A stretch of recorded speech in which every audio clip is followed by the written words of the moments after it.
Jagadgirigutta Vijayanagar colony ఆత్మహత్య యత్నం కేసులో పోలీసులు విచారణ జరుపుతుంటే కళ్ళు బైర్లు కమ్మే నిజాలు వెలుగులోకి వస్తున్నాయి. ఇదే క్షణికావేశంలో చేరుకున్న ఆత్మహత్య యత్నం కాదు, 3 రోజుల పాటు సాగిన ఒక మరణ మృతకం. ఆర్థిక ఇబ్బందుల వల్ల మొత్తం కుటుంబం చనిపోవాలని నిర్ణయించుకుంది. అయితే ఈ నెల 19వ తేదీనే కుమార్తె శ్రీజావళిని దిండుతో ఊపిరాడకుండా చేసి తల్లిదండ్రులు, సోదరుడు కలిసి అత్యంత దారుణంగా చంపేశారు.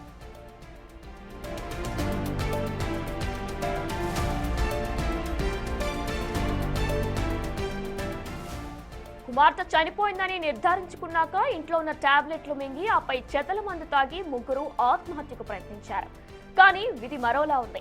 మందు తాగినా, చేతులు కోసుకున్నా, గంటలు గడుస్తున్నా ప్రాణాలు పోలేదు. దాదాపు 2 రోజుల పాటు కుమార్తె శవం పక్కనే ముగ్గురు మృత్యువు కోసం నిరీక్షించారు. చివరికి ఈ రోజు మధ్యాహ్నం వరకు కూడా ప్రాణం పోకపోవడంతో తట్టుకోలేక ముగ్గురు స్వతహాగా లేచి ఆసుపత్రికి వెళ్లారు. దీంతో ఈ ఘోరం వెలుగులోకి వచ్చింది.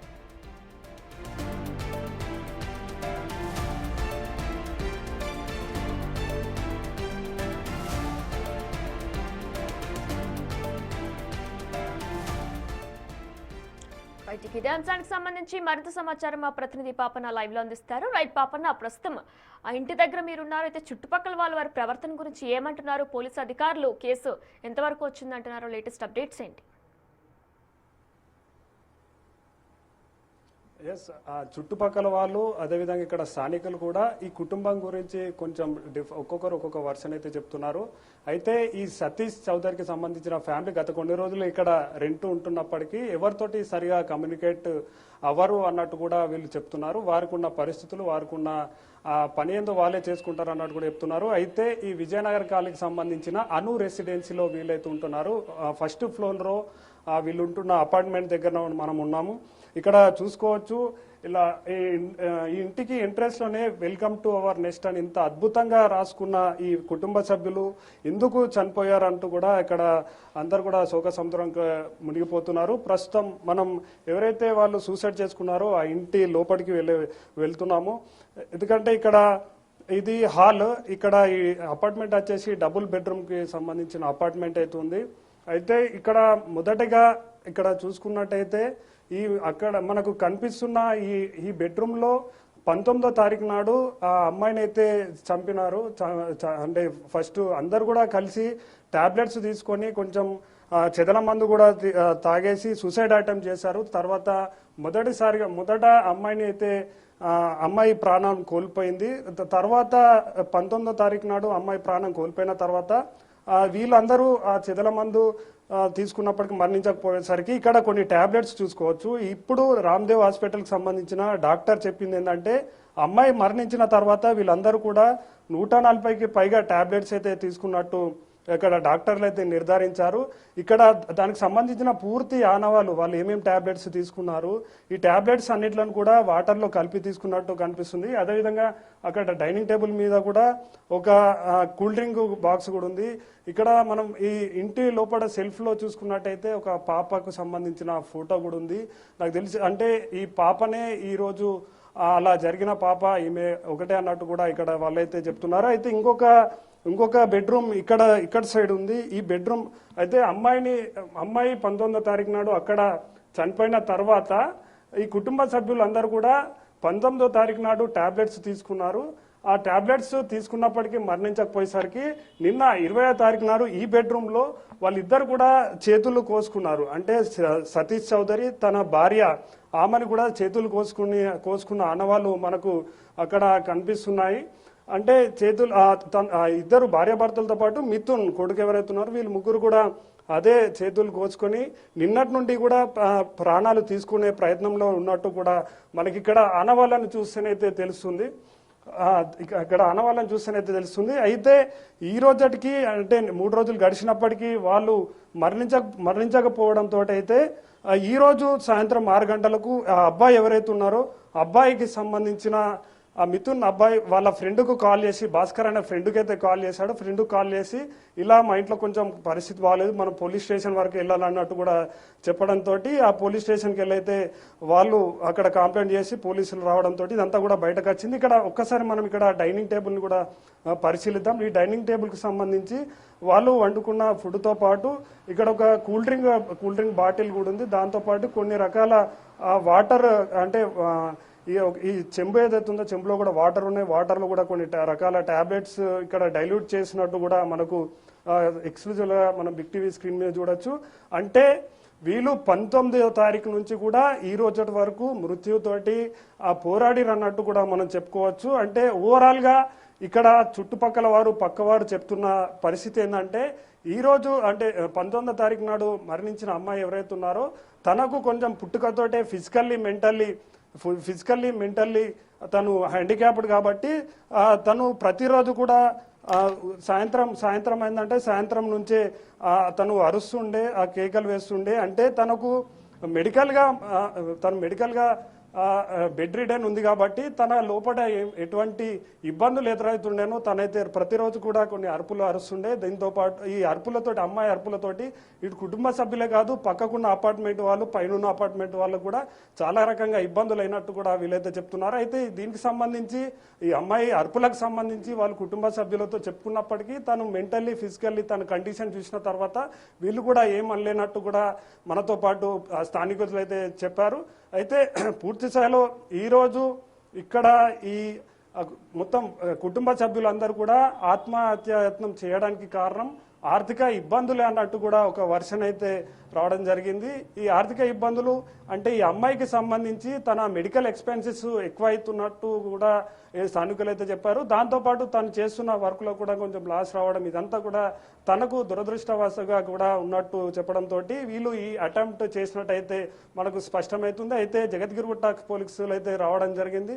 పోలీసులు వచ్చి పూర్తి స్థాయిలో క్లూ టీమ్స్ కూడా రావడం జరిగింది. క్లూ టీమ్స్ వచ్చేసి అసలు వీరే సూసైడ్ అటెంప్ట్ చేశారా, సూసైడ్ అటెంప్ట్లో ఏమేమి తీసుకున్నారు, ఫస్ట్ చెదల మంది అని చెప్తున్నారు, దాని తర్వాత టాబ్లెట్స్ అని చెప్తున్నారు, తర్వాత కత్తులతోటి చేతులు కోసుకున్నారని కూడా చెప్తున్నారు. కాబట్టి ఇవన్నీ నిజమా, ఇందులో వాస్తవం ఎంత అన్నట్టు కూడా క్లూ టీమ్స్ వచ్చేసి పూర్తి స్థాయిలో ఇక్కడ వాళ్ళకి లభించిన క్లూస్ అన్నిట్లను కూడా కలెక్ట్ చేసుకోవడం జరిగింది. దాంతోపాటు అమ్మాయి డెడ్ బాడీ అయితే పూర్తిగా కూడా ఇప్పుడు దాదాపు 3 రోజుల నుంచి కూడా ఇదే రూమ్లో ఉండటంతో ఇల్లు పూర్తిగా కూడా దుర్వాసన వస్తుంది. దాంతోపాటు అమ్మాయి డెడ్ బాడీ అంతా కూడా డీకంపోజ్ అయింది. ఆ అమ్మాయి బాడీని పోస్ట్ మార్టం నిమిత్తం ఇప్పుడే గాంధీ కూడా తరలించడం జరిగింది. తర్వాత ఈ ముగ్గురు ఎవరైతే కుటుంబ సభ్యులు ఉన్నారో ఈ ముగ్గురు అటు సచిత్ చౌదరి, తర్వాత ఆమని, వాళ్ళ కొడుకు మిథున్, వీళ్ళందరినీ కూడా ప్రైవేట్ హాస్పిటల్లో చేర్పించి చికిత్సనైతే అందిస్తున్నారు. వారికి సంబంధించి వారి ప్రాణాలకైతే ఎటువంటి అపాయం లేదు, వారు కోలుకునే అవకాశం ఉన్నట్టు కూడా బిగ్ టీతో డాక్టర్ మాట్లాడి కూడా చెప్పడం జరిగింది. అయితే ఈ పోలీసులు, జగద్గిరిగుట్ట పోలీసులు కేసు అయితే నమోదు చేయడం జరిగింది. కేసు నమోదు చేసి ఇక్కడ ఉన్న సీసీ ఫుటేజ్లు, దాని తర్వాత ఇక్కడ దొరికిన క్లూస్తో పూర్తి స్థాయిలో దర్యాప్తు అయితే ప్రారంభించారు. కేసు కూడా నమోదు చేశారు. Right Pappanna, thanks for the live details.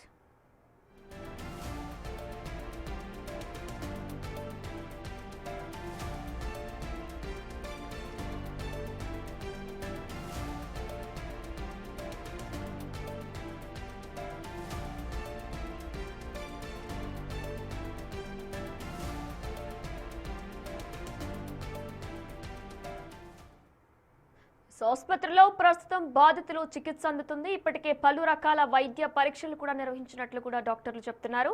మొత్తం 140 టాబ్లెట్లు వేసుకున్నారని చెబుతున్నారు డాక్టర్ నగేష్ తో మా ప్రతినిధి అనిల్ ఫేస్ టు ఫేస్. 18 ఏళ్ల అమ్మాయి కూడా చనిపోయింది. ముగ్గురికి మాత్రం ప్రజెంట్ పరిస్థితి విషమంగా ఉన్నట్టు కూడా తెలుస్తుంది. దీనిలో భాగంగానే ప్రజెంట్ కూకట్పల్లిలోని రామ్దేవ్ హాస్పిటల్కి అయితే చికిత్స నిమిత్తం వాళ్ళ ముగ్గురిని కూడా తీసుకురావడం జరిగింది. అయితే ఆర్థిక ఇబ్బందులే కారణంగా ఈ సూసైడ్ అటెంప్ట్కి కూడా పాల్పడ్డట్టుగా కూడా తెలుస్తుంది. ప్రస్తుతం ఆ ముగ్గురికి సంబంధించి కూడా చికిత్స అయితే అందిస్తున్నారు. పాప మాత్రం ప్రజెంట్ 18 ఏళ్ల అమ్మాయి మాత్రం శ్రీజవాలి చనిపోయినట్టుగా కూడా తెలుస్తుంది. అయితే ఇదన్నీ కూడా ఆర్థిక ఇబ్బందుల కారణంగానే చనిపోయినట్టుగా కూడా తెలుస్తుంది. ప్రస్తుతం చికిత్స నిమిత్తమై హాస్పిటల్లో ఉన్నారు కాబట్టి ప్రస్తుతం మనతో పాటు మాట్లాడడానికి డాక్టర్ ఉన్నారు. దానికి సంబంధించి వివరాలు కూడా తెలుసుకుందాం. సార్ చెప్పండి, అసలు ఏం జరిగింది, మీ దగ్గరికి ఎప్పుడు వీళ్ళు ట్రీట్మెంట్ కోసం రావడం జరిగింది? మా దగ్గరికి ఈరోజు 6 o'clock వచ్చారండి ముగ్గురు పేషెంట్లు. మేము ఎమ్మెల్సీ కోసం ప్లస్ మా డీటెయిల్స్ కోసం తీసుకోవాల్సింది కదా, ఆ తీసుకొచ్చిన దాంట్లో వీళ్ళ వైఫ్ని వాళ్ళ కొడుకుని అడిగితే వాళ్ళు చెప్పట్లేదు మ్యాటర్. అదంతా వాళ్ళ హస్బెండ్ సతీష్కి ట్రాన్స్ఫర్ చేస్తున్నారు. అతన్ని అడగండి క్లియర్గా అని చెప్తున్నారు. వీళ్ళు డిప్రెషన్ ఉన్నారో లేకపోతే ఎలా ఉన్నారో, బట్ అతను చెప్పిన క్లారిటీ మాత్రమే మీకు చెప్పగలుగుతాను. అతను చెప్పింది ఏంటంటే డోలో 650 టాబ్లెట్స్, ఆ డోసేజ్ 50 టాబ్లెట్స్ అని చెప్తున్నాడు. క్రోసిన్ 60 టాబ్లెట్స్ అని చెప్తున్నారు. SCQ టాబ్లెట్స్ 200 mg అని చెప్తున్నారు. ఇది మీరు వాడుతున్నారా లేకపోతే ఎక్కడైనా తెచ్చుకున్నారా అంటే మేము సూసైడల్ పర్పస్ కోసమే తెచ్చుకున్నాం అన్నట్టుగా చెప్తున్నారు. సో సూసైడల్ ఎందుకు చేసుకోవాల్సి వస్తుందంటే మేము అదే ఫైనాన్షియల్ ఇష్యూస్ ఉన్నాయని ఏదో చెప్తున్నారు. తర్వాత వాళ్ళ పాప గురించి ఏదో చెప్తున్నారు, సైకలాజికల్ ఇష్యూస్ ఉంది, పర్మనెంట్గా బెడ్ రిడెన్ పేషెంట్ అని చెప్తున్నారు. ఆ పాప 18 years అంట, ఇతను 22 years అంట బాబు. అదే బీటెక్ చేస్తున్నాడంట, అదే మధ్యలో మిడిల్లో డ్రాప్ అవుట్ అంట. అతన్ని అడిగితే అతను కాన్షియస్లో ఉన్నాడు బట్ చెప్పట్లేదు అనమాట. ఆయనకి వాళ్ళ డాడీకి ట్రాన్స్ఫర్ చేస్తున్నాడు. అతను చెప్పిన హిస్టరీ ఇప్పుడు 3 రకాల టాబ్లెట్స్ అది మొన్న నైట్ స్టార్ట్ చేసుకున్నారు. అది ఎప్పుడు జరిగిందని మీరు మొత్తం పూర్తిగా అబ్జర్వ్ చేసినాక? మొన్న నైట్లో 3 days బ్యాక్ 9 o'clock తీసుకున్నారు. తర్వాతకి నిన్న కట్ ఇంజురీస్, అది దానివల్ల వర్కౌట్ అవ్వట్లేదని చెప్పి అంట. ఆ నెక్స్ట్ డే వాళ్ళ కొడుక్కి మోషన్స్, వామిటింగ్స్. తర్వాతకి మళ్ళీ ఈవినింగ్ నుంచి మళ్ళీ కట్ ఇంజురీ స్టార్ట్ చేసుకున్నారు. మీరే కట్ చేసుకున్నారంటే లేదు వాళ్ళ డాడీ కట్ చేస్తున్నారని చెప్తున్నాడు. వీళ్ళు సెల్ఫ్గా ఏది చేసుకోలేదని అంటున్నారు. తర్వాతకి వచ్చేసి మళ్ళీ నిన్న మధ్యాహ్నం ప్లస్ నిన్న ఈవినింగ్, ఈరోజు ఫ్రెష్గా ఏం చేసుకోలేదు వాళ్ళు. ఇదంతా 3 days హిస్టరీనే. ఈరోజు ఎందుకు రావాల్సి వచ్చిందని మేము హాస్పిటల్కి మీరు ఎందుకు వచ్చారు మరి నిన్న ఎందుకు రాలేదంటే ఇంకా మా వల్ల అవ్వట్లేదు, సో మేము డిప్రెషన్లో ఉన్నామని చెప్పేసి ఈరోజు హాస్పిటల్కి వచ్చామని చెప్పారు. ఈరోజు మా దగ్గరికి వచ్చి 6 o'clockకి. సో మల్టిపుల్ డ్రగ్స్ వేసుకున్నారు కదా వీళ్ళు. మల్టిపుల్ డ్రగ్స్ వేసుకున్నప్పుడు మేము అది లివర్ ఎఫెక్ట్ చేసే డ్రగ్స్, అవన్నీ లివర్ ఎఫెక్ట్ చేసే డ్రగ్స్ కాబట్టి ఆ లివర్కి సంబంధించినవి కొన్ని టెస్టులు పంపించినాం. ఆ తర్వాత మీకు చెప్పడం ఈజీ అవుతుంది. అప్పటి వరకు ఈ కట్ ఇంజురీస్ ఉన్నాయి కదా, కట్ ఇంజురీస్ కోసం ప్లాస్టిక్ సర్జరీ ఇన్వాల్వ్మెంట్ ఉంటుంది.